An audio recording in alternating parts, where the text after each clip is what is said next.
Alright folks, welcome back to another model kit review. Today we're going to be reviewing the Supermarine Spitfire. This is the 1:48 scale version by Tamiya. I finished this kit about 3 weeks ago now, I think. And it's been sitting on my shelf, so I thought why not do a model kit review of it.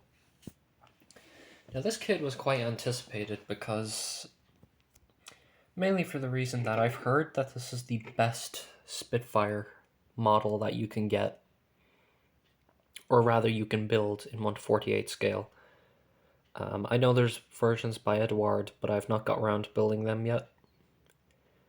Now, me still being a still being a fairly new model maker, I thought why not give this one a go. I built many in 1/72 that I've already reviewed on the channel.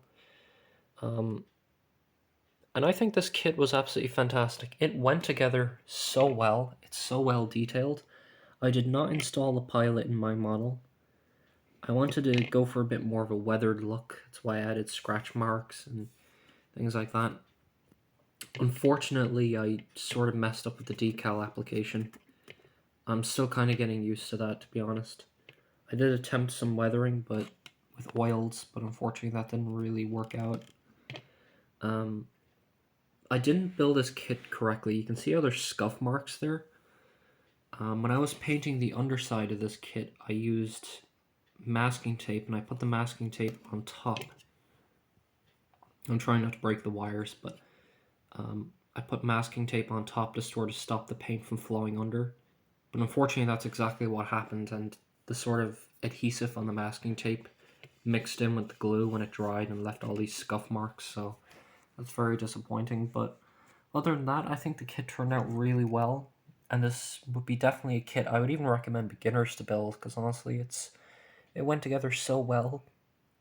Like I said, though, it is very highly detailed, so obviously being Tamiya, you might need to just take your time viewing the instructions. There's 3 different ways you can build this kit. I built mine in the Operation Dynamo variant.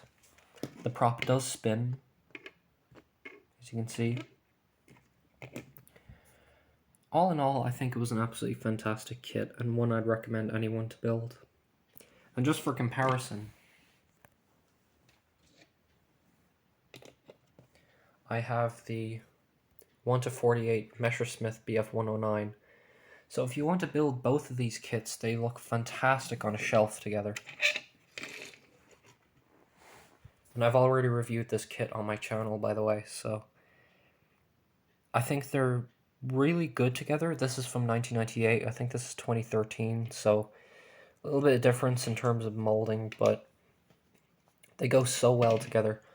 The suspension wires on, or the radio wires, whatever you want to call them, I made that by melting some sprue on a candle and pulling it apart and just gluing it. You can use fishing wire as well. I say that would be better, but I know there's specific kits you can get to make your own cables. Not the biggest fan of the Spitfire, but I think it is still a fantastic airplane. And it'd be one I'd recommend anyone to build. That's all I really have to say. Nothing wrong, of course, Tamiya kits being absolutely fantastic.